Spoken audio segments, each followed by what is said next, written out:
días muchachos, ¿cómo están? El día de hoy voy a empezar por hablar sobre un concepto un poco difícil de hablar, el concepto del lenguaje artístico. Creo que hasta el día de hoy el concepto del lenguaje artístico se le ha dado una importancia meridiana, tratando de conducir al artista a una especie de reflexión subjetiva sobre su obra, a una manera de expresarse de manera individual que se propone a partir de una serie de intereses artísticos particulares, pero que no aborda una serie de situaciones que se van dando dentro del arte contemporáneo y que a mi modo de ver pueden influenciar a los artistas a hacer una obra u otra. Un poco lo que iría en contra de lo que es realmente el artista como un ser individual que propone una idea que rebasa pues las ideas ya antes desarrolladas. Podría decirse que el artista, más que parecerse al artesano, se parece al inventor. Es aquella persona que a través del arte intenta dilucidar, mostrar, hacer visible una serie de cosas que en la naturaleza del humano pues acontecen, suceden, pero que realmente no son mostradas al público. Hoy vamos a hablar sobre tres obras: una obra de Cherry Samba, una obra de Jenny Holzer y una obra de Stangeland, que se llama Reinhard Croft. Esto es un proyecto ya comunitario. Quiero que vean la diferencia que existe entre las tres. Pues la primera obra es una obra, podemos decir, figurativa, de corte realista, una pintura en acrílico con escritos, con estrellas, en fin, muy próxima a una serie de ilustraciones, a las ilustraciones norteamericanas del pasado. Aquí tenemos pues un letrero LED gigantesco en las ventanas de una edificación. Están en la calle. Pues la obra de Holzer se especializa en mostrarse en el público, no realmente dentro de la galería, sino de pronto en el Times Square o alguno de los edificios importantes de Estados Unidos. Son avisos con luces LED. Y tenemos esta obra que es una maqueta de una obra real que se realizó, la cual más adelante vamos a ver, en donde toda esta construcción o esta maquetación realizada por personas de una comunidad aledaña a una construcción petrolera, pues decidieron que la zona de juegos en donde ellos iban a estar, la zona de divertimento, tenía que ser como ellos querían, y realmente el arte permitió que sucediera. ¿Por qué inicio con estas tres obras? ¿Por qué no iniciar de pronto con una obra de Leonardo da Vinci, o digamos con una obra expresionista, o con una obra con otro tipo de interés? Quiero mostrar de manera particular una idea que me ha venido rodeando la cabeza por mucho tiempo y que en varios autores he podido analizar. La idea precisa de que las maneras de identificar el arte a lo largo del tiempo pues ocurren obviamente desde un nivel histórico, pero además de ocurrir en un nivel histórico también se cimenta dentro de contextos históricos. Es decir, estas maneras de crear no son nuevas, no son actuales, y yo creería que pueden aludir a distintos periodos del tiempo del pasado que nosotros no hemos analizado como historiadores en profundidad, y que quizá puedan mostrarnos a nosotros cómo poder crear un lenguaje artístico a partir de lo que ya conocemos. Bueno, quisiera empezar entonces leyéndoles un texto de Jorge Luis Borges que se encuentra en el inicio de Las palabras y las cosas de Michel Foucault. Vamos a leerlo, es un pequeño fragmento de Foucault sobre la clasificación de los animales que aparece en cierta enciclopedia china, citada por Borges en el texto. Dice: el idioma analítico de John Wilkins, recogida en otras inquisiciones. Según dicha clasificación, los animales se dividen en A, pertenecientes al emperador; B, embalsamados; C, amaestrados; D, lechones; E, sirenas; F, fabulosos; G, perros sueltos; H, incluidos en esta clasificación; I, que se agitan como locos; J, innumerables; K, dibujados con un pincel finísimo de pelo de camello; etc. ¿Por qué Jorge Luis Borges utiliza una enciclopedia china?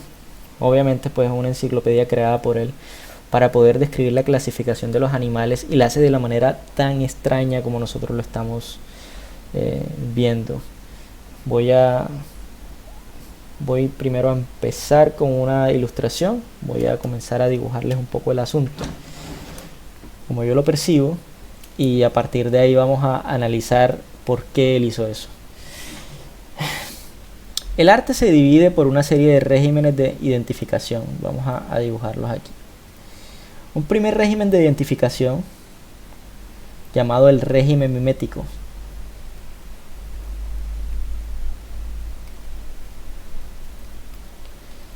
El régimen mimético se encuentra a lo largo de la historia del arte. Yo creería que en la gran mayoría de las representaciones que se han realizado, podríamos empezar inclusive con las cuevas de la Coja y de Altamira, y terminar básicamente pues antes del inicio de la modernidad. El régimen mimético inicia pues por una mirada ritualista de la naturaleza, que puede pues tener dos cortes, un corte platónico y un corte aristotélico. Platónico y aristotélico. Obviamente la diferencia, como muchos ya la sabemos, es que Platón se preocupa fundamentalmente por entender el mundo del arte a partir de la elaboración del arte hecha por los artistas, valga la redundancia. Pero él dice, no todo lo que se elabora, todo lo que se hace con buena factura es arte. Arte es aquello que se aproxima al mundo de las ideas, o al eidos. Esa proximidad al mundo de las ideas platónicas divide a la mitad esa estructura artística que nosotros comprendemos en el mundo en dos partes: una idea conceptual y una idea técnica. Conceptual, ¿por qué? Platón le daba más importancia al eidos por una simple razón, porque él decía que sí existían niveles de jerarquía en el mundo. Entonces esos niveles de jerarquía empezaban por el filósofo y el poeta, que eran aquellos que se acercaban más al eidos. En principio porque estas eran personas que podían sacar de la voz de los dioses todas esas historias y retratarlas al mundo con la verdad plena. Este régimen mimético aspira casi siempre a la búsqueda de la verdad. La verdad como un concepto poco ambivalente. Cuando hablábamos de la verdad, para Platón la verdad era esa idea, pero para Aristóteles la verdad tenía que ver con la naturaleza. Cuando entendemos la idea de naturaleza, estamos pensando en que la naturaleza no solamente es la naturaleza de los árboles, las montañas, los ríos, las casas, sino más bien la naturaleza de lo humano. La naturaleza del humano es aquella que es comprendida como todo lo que el hombre elabora, más allá de lo que en la naturaleza existe. Es decir, habría como una especie de tercer reino. Está el reino de los seres vivientes, el reino de los no vivientes y el reino de lo humano. Para un poco entenderlo así, como lo dijo Bernard Stiegler en su texto Lo orgánico organizado, lo inorgánico organizado. Entonces, bueno, esa diferenciación de esos dos conceptos, lo que es lo conceptual y lo técnico, vino a dar una mirada al régimen mimético que se justificaba a partir de esas dos elaboraciones. Voy a explicar. En todos los procesos históricos que existen en el mundo, nosotros tenemos dos maneras de entender lo que pasa. Lo primero es lo que se dice y lo otro es lo que se hace. En español, lo discursivo y lo visual. En el régimen mimético, esos dos elementos, concepto y técnica, estaban completamente unidos o enlazados. ¿Por qué? Por esta cuestión ritualista. Cuando el artista elaboraba una obra de arte, dicha obra de arte no era una obra de arte que intentaba ensalzar el nombre del artista, sino más bien esa era la representación del dios o la idealización del dios. No era una obra de arte, una escultura, ese era el dios mismo. Entonces, esta cuestión ritualista conectó casi siempre a todas estas elaboraciones simbólicas del hombre a través de técnica y concepto, por medio de una estética elaborada, que podríamos decirle como un concepto claro, una estética imbricada, es decir, como si fueran la superposición de las tejas. El arte como tal no existía, lo que existía eran artistas, lo que existían eran personas que podían desarrollar o elaborar algo técnicamente a la manera de los inventores, pero que desde el punto de vista visual irrumpía frente a todo lo antes preconcebido. Y esa irrupción que se dio hasta la época moderna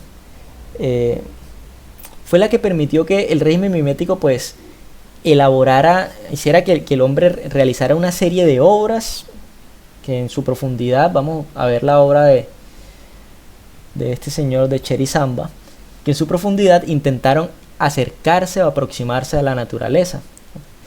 Mímesis pues es esa copia, es una copia como reconfiguración de la naturaleza misma, como lo dice Hans-Georg Gadamer en su texto La actualidad de lo bello. En esta obra de Cherry Samba estamos viendo no solamente una pintura bien elaborada, sino que hay un discurso de fondo. Voy a aclarar este asunto. Cherry Samba, aunque se encuentra, voy a explicarlo acá, desde este régimen mimético, mostrando una obra de corte realista que mezcla lo visual y lo discursivo y analiza la idea de la naturaleza por medio de la mímesis e intenta llegar al eidos por medio de la representación, en este caso aristotélica, asume una idea propia que le permite elaborar una imagen distinta a lo ya existente. ¿Qué es esta imagen? Esta es la imagen de un plomero, una persona que lleva unos baldes para buscar agua en Marte. El texto dice problemas de agua, ¿ok? O el viaje del agua. ¿Cuál es el problema del agua? Es que este artista es un artista africano que se da cuenta que en su comunidad el agua casi que es inexistente, y es como una especie de paradoja, porque realmente África tiene una de las afluentes de agua más importantes del mundo. Entonces, ¿cómo es posible que en una comunidad en donde exista la mayor cantidad de agua del mundo, pues realmente ellos no tengan agua? Entonces él dice, bueno, eso es básicamente como si un plomero viajara a Marte e intentara buscar agua allá. Todo el agua está congelada, pero hay muchísima agua, pero ¿cómo la consigue? Esa es como esa relación que él busca hacer. Entonces, como ustedes se dan cuenta, es un autorretrato en donde el artista se muestra a él, pues, colgando de ese cohete, de una manera futurista, haciendo una crítica política al asunto. Ahora bien, aunque este señor se encuentre en un régimen mimético por la manera como desarrolla la obra, hay algo que lo supera, que lo lleva más allá de dicho régimen mimético. Acuérdense bien que aquí estamos hablando de un marco histórico, pero que ese marco histórico no te va a decir a ti si tu obra es mimética, estética o cultural. Este marco histórico simplemente trata de explicar, a partir de los distintos periodos de la historia del arte, qué es lo que realmente ha pasado. Entonces, bueno, vuelvo y repito, aquí estamos desde la prehistoria hasta la época moderna. Estoy hablando de 1830, la creación de la fotografía y el inicio de la obra impresionista. Cuando llegamos a este segundo punto, nosotros tenemos que asumir un rol distinto. Aquí no nos encontramos frente a un régimen mimético, sino a un régimen cultural. ¿Qué es eso del régimen? Nos encontramos frente a un régimen estético. ¿Qué es eso del régimen estético? O la aístesis. Nosotros entendemos aístesis a partir de un concepto desarrollado por Baumgarten, que es el concepto de estética. Baumgarten definió la estética como el placer de lo bello a través del arte, la manera como se entiende lo bello a través del arte, como si el arte solamente fuera belleza, pues comprendiendo de que en toda esta elaboración histórica del pasado, la mímesis había sido pues el movimiento reinante en la mente de los artistas. Entonces él dice, bueno, obviamente lo importante en este periodo es tratar de copiar, pero nosotros no vamos a copiar, como dice Johannes Winkelmann en su texto la belleza del arte clásico, pero nosotros no vamos a tratar de copiar la naturaleza misma, nosotros vamos a copiar aquello que ya copiaron los que aprendieron a copiar la naturaleza. Vamos a copiar a los griegos, vamos a copiar a los renacentistas, porque ellos ya tienen lo que es la belleza. Estamos hablando aquí de momentos previos, justo en este punto, cuando Winkelmann habla sobre eso, pero cuando se llega a este asunto del régimen estético o de la aístesis, hay una irrupción absoluta. Esa irrupción absoluta tiene que ver con el desarrollo de la cámara fotográfica.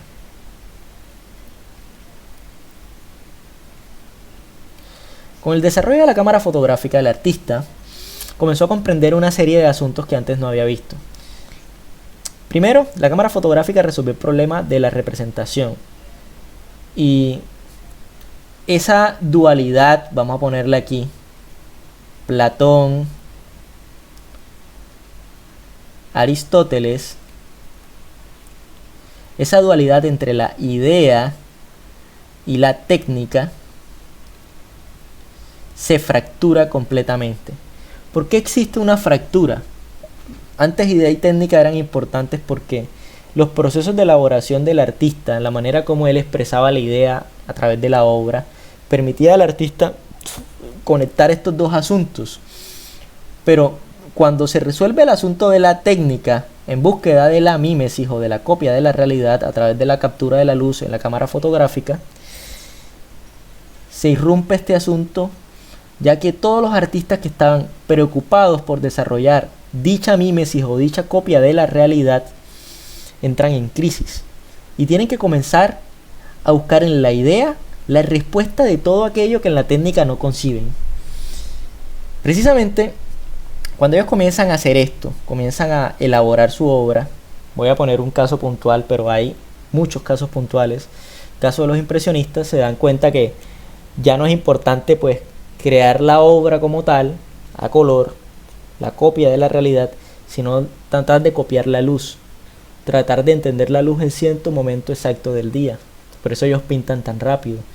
Y todas esas transformaciones que ellos comienzan a dar, que son paulatinas pero periódicas, que se van dando hasta finales, pongámosle hasta mitad del siglo XX, en todos estos movimientos modernos, comienzan a mostrar una fractura paulatina que se va dando, obviamente, entre esa búsqueda de la realidad o copia de la realidad y la manera como la realidad se transforma. ¿Cómo se transforma la realidad? Ya no era interesante intentar buscar en la mímesis ese asunto. A mí me parece que la idea de la estética o esa sensibilidad o de esa búsqueda de un sentir distinto a lo que la copia de la naturaleza muestra, permitió que el arte se transformara y buscara nuevos recursos y nuevas maneras de ver el mundo, una solución a todos estos artistas que habían entrado en crisis. Para ponerles un caso, cuando nosotros nos encontramos con el cuadro de Las Meninas de Velázquez, las Meninas de Velázquez ponen, vamos a ponerlo, vamos a buscar la obra que me parece interesante. Las Meninas de Velázquez nos muestran inmediatamente el asunto de la representación. Veamos bien. Nos encontramos en un cuadro, aquí está, en donde el artista se autorretrata. Si la búsqueda del artista es por copiar a los reyes de España, ellos ¿por qué terminan en un segundo plano? Como si ellos fueran los que estuvieran viendo la obra a través de un espejo en el fondo. Es como si todos los roles cambiaran. El artista está intentando copiar a los reyes, pero los reyes están por fuera del cuadro reflejándose en un espejo. Así también estas princesas pues se encuentran hablando entre ellas de manera normal. El perro pues pareciera que estuviera estornudando o arrugando la cara. Todas se están ayudando entre sí y quizá algunas de ellas no están ni siquiera posando dentro del cuadro. El problema de la representación en este periodo es ese, o sea, antes se pensaba que el cuadro tenía que mostrar la vida de los reyes o la manera como ellos se autorretratan a sí mismos, cómo se muestran, disculpen el concepto, no se autorretratan, cómo se retratan a sí mismos a partir de la mano del artista.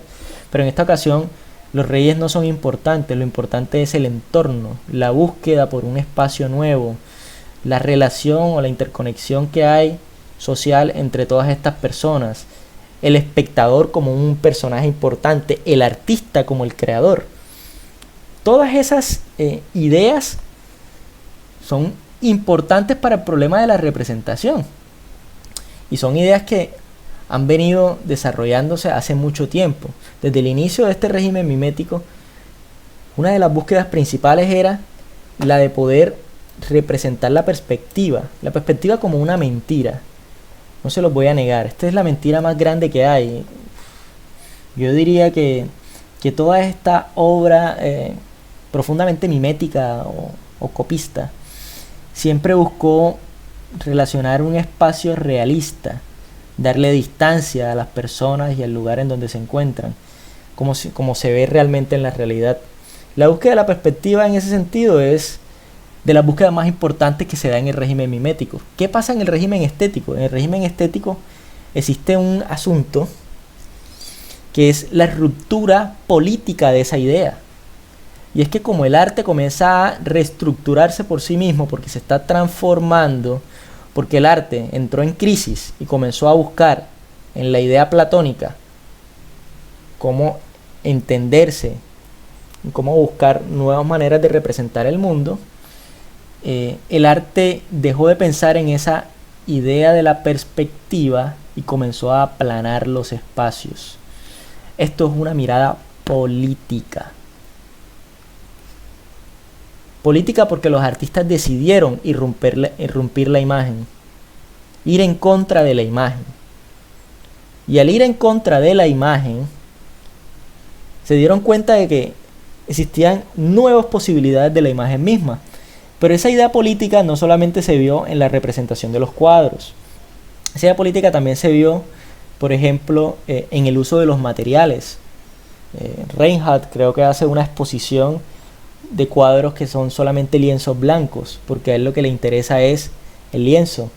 O otros artistas comienzan a pensar en la costra, como Alejandro Obregón, u otros artistas comienzan a pensar en lo matérico o en la materia, como diversos artistas que utilizaron nuevos materiales como el acrílico, estoy hablando de Jackson Pollock, o las maneras de hacer, como el mismo Jackson Pollock a través del action painting.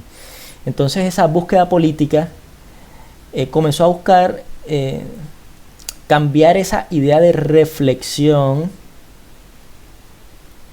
sobre la obra que siempre habíamos tenido en este arte mimético, en este arte copista, y comenzó a pensar en una crítica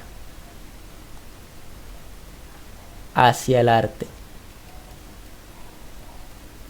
Si bien la palabra reflexión es mucho más amplia que la palabra crítica, pues yo puedo hacer una crítica reflexiva, es decir, yo puedo reflexionar desde mi punto de vista crítico.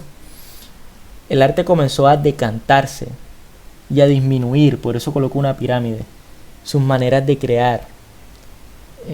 Y poco a poco comenzaron a aparecer nuevas estructuras de pensamiento. El arte conceptual absorbió a todas aquellas manifestaciones que desde lo técnico no podían soportarse. Antes de todo esto, nosotros podíamos pensar que, que el artista no necesitaba los medios digitales o no necesitaba irrumpir con la comunidad para poder crear una obra. Pues un artista podía simplemente copiar lo que necesitaba hacer, inclusive tener modelos. Pero en este punto, cuando llegamos acá, el arte comienza a expandirse desde el punto de vista estético hacia manifestaciones nunca antes vistas. Voy a diferenciar aquí los tres peldaños. Este es régimen mimético, régimen estético. Para todo el que quiera leer sobre el régimen estético, Rancière creo que es con tilde en la E. Ok. Ahora, ¿qué pasa en este nuevo régimen, en esta nueva búsqueda conceptual?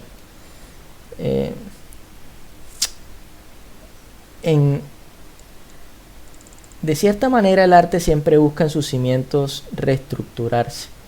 Cuando nosotros llegamos aquí, a este régimen cultural,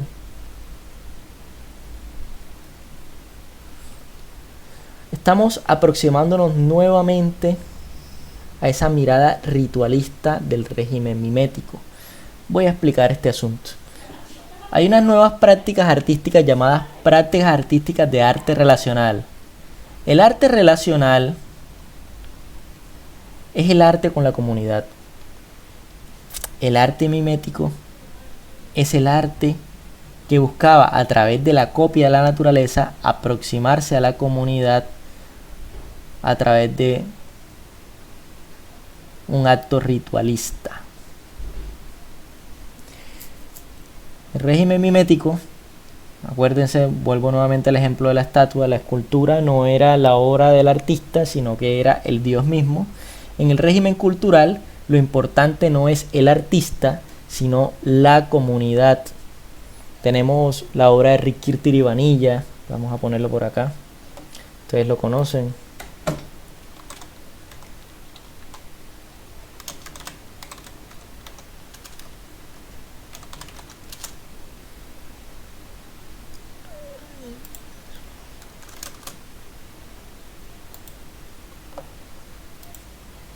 Obra que busca, a través de la creación de comida, que la gente pues se acerque y charle con él.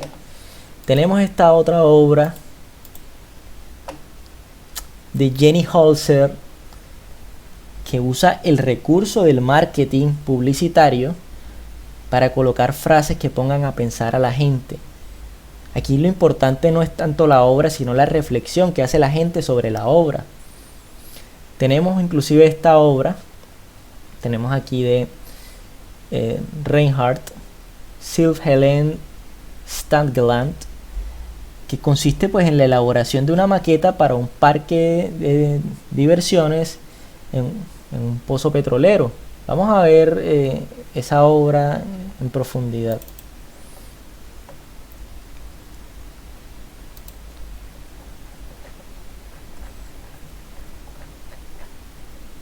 Vean, este es el espacio en donde se tenía pensado desarrollar esa obra. Pues se mostró el espacio, la maqueta a las personas que vivían en los alrededores de ese lugar en donde se sacaba petróleo, y se creó esta maqueta, una maqueta muy simple, pero es por la relación entre el artista y las personas. El artista comenzó a preguntarle, bueno, ¿y a ustedes cómo les gustaría tener un espacio de esparcimiento? ¿Cómo sería? Un espacio que un poco les ayuda a dejar de pensar en el daño al medio ambiente que esta empresa ha venido haciendo. Y vean, aquí nos encontramos con este lugar bastante interesante, ¿no? La misma comunidad, desde el punto de vista cultural, ayudó al artista a desarrollar esto. Esto se aproxima mucho a las prácticas de arte mimético de el inicio de, por ejemplo, de las cuevas de la Coja de Altamira, en donde el artista era un ser más cercano a los chamanes que a otra jerarquía. Entonces el chamán simplemente decía a la persona, bueno, voy a dibujar este bisonte porque hoy vamos a comer bisonte y el bisonte se va a aparecer y estoy capturando el alma de él. De la misma manera, pues aquí se está capturando el alma de la comunidad y se está mostrando lo que la comunidad quiere. Entonces hay como una búsqueda nuevamente de esa esencia del arte mimético a través de este régimen cultural de las artes. Vamos a analizar ahora sí, después de haber visto toda esta reflexión sobre los tres distintos regímenes, ¿qué entendemos nosotros por lenguaje artístico? El lenguaje artístico se comprende a través de una triada, un triángulo. Vamos a hacerlo. La primera parte llamada técnica, la segunda parte llamada tema y la tercera parte llamada concepto. La técnica es el mismo medio utilizado. ¿Qué medio? Pues yo puedo utilizar la fotografía, la pintura, el dibujo, el grabado, lo que yo quiera utilizar. Pero esta técnica depende obviamente del tema y del concepto, porque para el mundo contemporáneo la técnica no es fundamental. Acuérdense de esa fractura que se dio, que nos permitió a nosotros avanzar un poco más en la imagen conceptual y menos en la imagen mimética. Sin embargo, esta técnica todavía se sostiene. No podemos hablar de una desmaterialización de la obra completa, porque aún frente a la obra más desmaterializada, estoy hablando por ejemplo del Aire de París, estoy hablando de las latas de popó de Piero Manzoni o cualquiera de estas obras, aún frente al arte más desmaterializado existente en el mundo, nosotros seguimos desarrollando a través de ciertas técnicas la obra artística. El arte sigue siendo imagen, solo que ha sido contaminado por la filosofía. Entonces la técnica es el medio, la manera como nosotros hacemos eso. El tema es el interés artístico.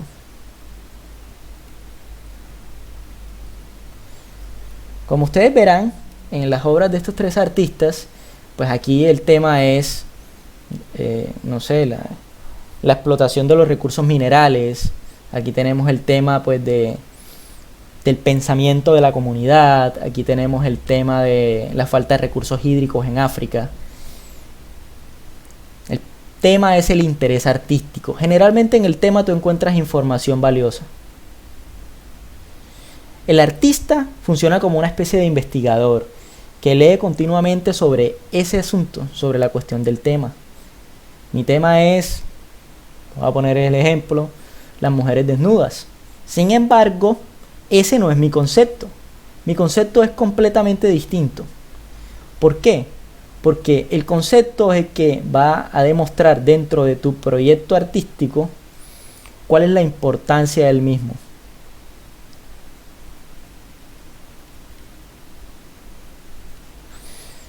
Voy a poner un ejemplo. Estamos hablando de una obra muy famosa que es El desayuno sobre la hierba.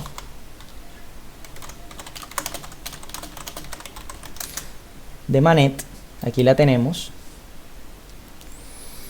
Manet utiliza la temática del desnudo para mostrar a dos mujeres desnudas en un bosque desayunando o almorzando con dos personas de la aristocracia. Entonces, ¿qué hacen estos dos personajes vestidos mientras ellas están desnudas?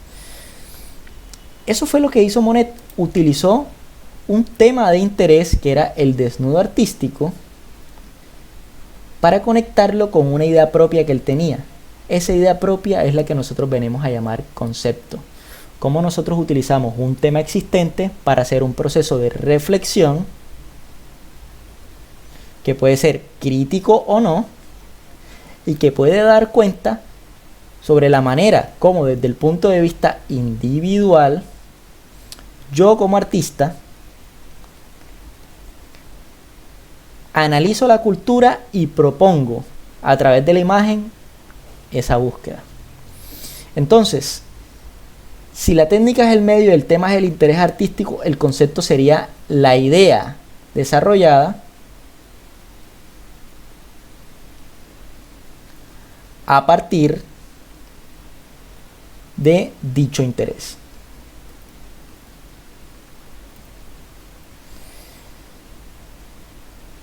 ¿Cómo podemos crear nosotros una obra plástica? Haciendo que estos tres elementos funcionen como una sola cosa. Voy a poner un ejemplo claro.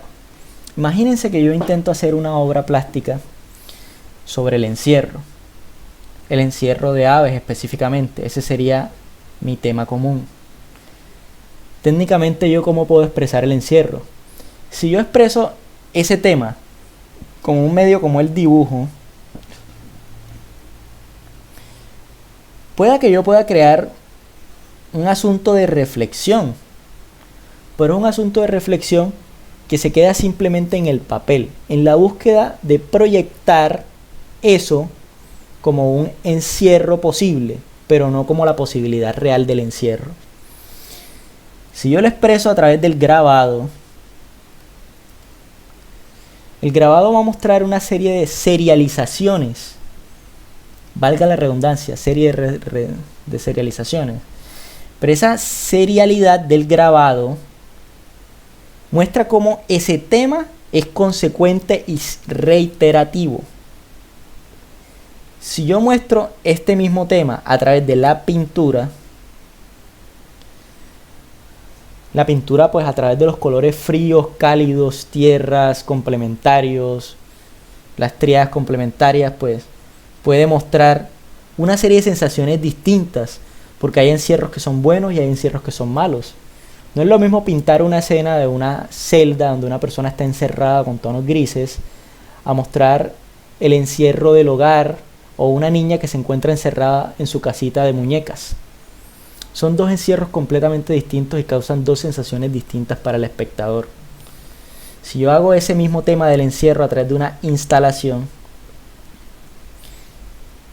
la instalación puede ser, por ejemplo, jaulas de pájaros gigantes, esa instalación me va a permitir a mí obligar al espectador de manera lúdica o a manera de juego a entrar dentro del mundo del encierro y sentirse dentro de él. Y es que en esa búsqueda como tal, yo voy a causar un proceso de reflexión mucho más interesante, mucho más profundo que lo que yo podría causar seguramente con el dibujo. Sin embargo, yo tendría que poder entender o analizar cuál es la relación que existe entre ese tema y esa técnica para poder desarrollar un concepto. Si mi tema es el encierro y la técnica que yo voy a utilizar es la instalación, de manera conceptual, yo como desarrollo una idea que pueda hacer uso de la instalación y de ese tema para poder hacer que las personas reflexionen sobre eso. Y ahí es donde viene el asunto de crear las jaulas gigantes de pájaros. De esta manera nosotros podemos entender lo que es el lenguaje artístico, a partir de esta sinergia o esta relación entre estos tres conceptos que son importantes dentro de la obra plástica, que si bien pueden encontrarse dentro de un régimen mimético, un régimen estético, un régimen cultural, nunca han cambiado a lo largo de la historia. Todos los artistas desde Velázquez siempre han tenido un tema, han tenido una técnica y han tenido un concepto claro. Inclusive en el mismo periodo egipcio, en donde todavía no estábamos hablando de artistas, pues ellos tenían súper clara la técnica y utilizaban temas afines a conceptos que ellos querían desarrollar. Entonces, espero que les haya gustado el video. Esto es realmente lo que es un lenguaje artístico. Espero que les haya gustado las obras de estos tres artistas. Y pues yo voy a hacer una última reflexión con respecto a ese texto de Jorge Luis Borges que hicimos al principio de este video. Y es que si nosotros sabemos organizar nuestro tema, así como él organizó los distintos tipos de animales por jerarquía, por los que eran de los monarcas, etcétera, etcétera, etcétera, podemos hacer una organización distinta o creativa de nuestro tema o de los asuntos que nosotros queremos lograr. Podemos ser creativos como Borges. Borges lo pudo hacer. Borges pudo crear una manera de escribir distinta a lo pensado, simplemente reestructurando la manera como se organizan los animales desde el punto de vista taxonómico, pues nosotros también podemos organizar nuestra obra, nuestro tema, nuestro concepto, nuestra técnica, creando organizaciones aleatorias que nos permitan a nosotros tener un lenguaje individual que sea muy distinto al que los otros artistas hacen. Les pido como un ejercicio que ustedes intenten desarrollar un tema, un concepto y una técnica, pero que la organización de esos tres elementos sea la que ustedes mismos creen. Cómo puedan crear un tema, un concepto y una técnica con una organización propia. Bueno, ese es el ejercicio que les queda. Espero que les haya gustado este video. No olviden suscribirse a mi canal y próximamente estaré enviándoles más videos para que los vean y los disfruten. Que tengan buenas tardes y muchas gracias por verme.